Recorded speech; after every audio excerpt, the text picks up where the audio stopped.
So now I want to share a little bit about something called crop rotation.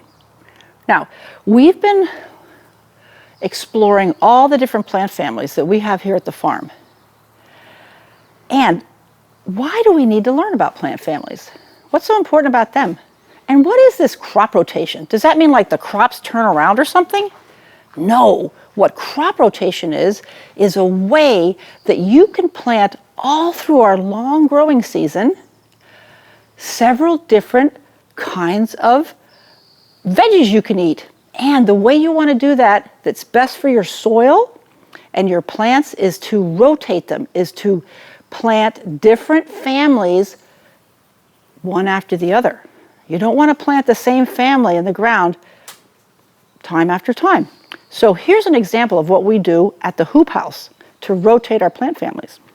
Now, this bed used to be bok choy. That's a Nebraska family. Now it's a tomato. It's in the tomato family. And that bed was lettuce.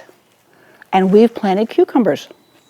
But this is an example of how you can have an early spring crop and then follow it with a warmer weather crop.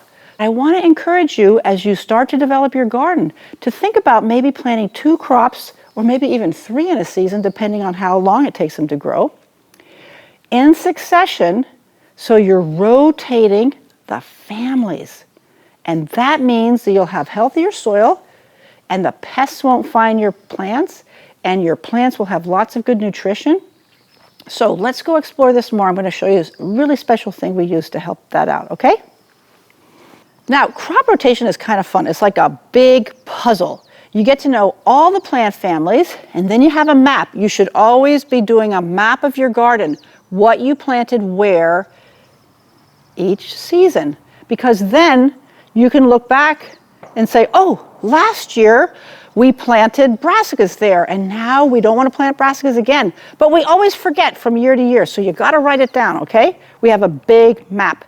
Now, last year we planted carrots, then in the spring we planted lettuce, and now we're planting cucumbers, 3 different plant families. Here we planted spinach in the spring, and we're going to follow it with carrots. And we had brassicas last year, 3 different plant families.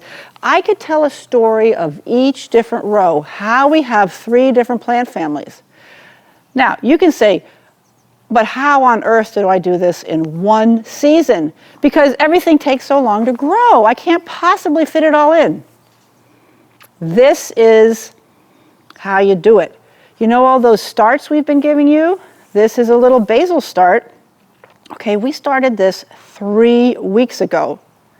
That gives you a jump on the season because maybe you had lettuce in the ground in your garden at the time when you needed to plant your basil, because basil takes about 60 days, and believe it or not, we're 60 days from the fall, so we got to get our basil in. But you might say, I have a lettuce in there now, what do I do? We've been growing the basil for you. So now you've eaten your lettuce, or say your kale has gotten old, it has aphids, and you're going to pull it out, and now you can get a 3-week-old basil that's ready to go in the ground. And that way you can have pesto at the end of August. Or maybe you had some spinach you ate and now you want to plant lettuce, and you can get lettuce starts from us and put it in the ground, you'll have lettuce. So using starts is a fabulous way to be able to plant more during the season and rotate your crops very effectively.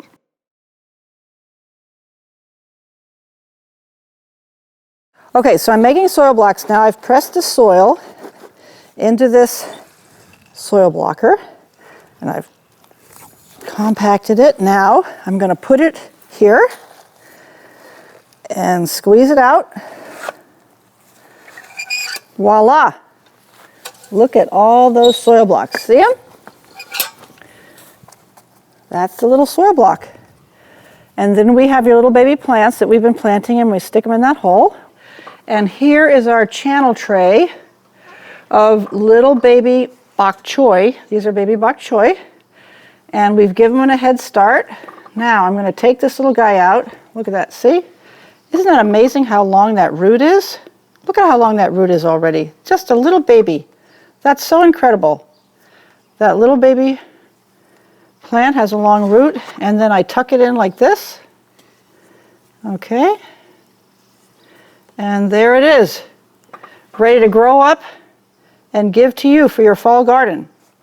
So we're going to transplant all these out into the soil blocks we made, and look what Sarah did earlier today. Okay, these are more baby bok choy. See them all? They're all transplanted from the channel tray into these soil blocks, and then what they do is they grow up. See right here? We've got some white Russian kale. Here's some dwarf Scotch curly. Here's some lettuce that we're growing for you. We got some broccoli for the high school.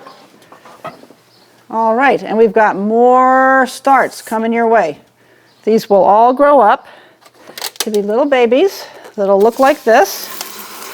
And then we will transplant them out into the blocks where they will grow up, and then pretty soon we can give you those starts. So this is one really good way in our climate to be able to practice crop rotation and have lots of different veggies in your garden so you have a harvest all season long. Good, huh?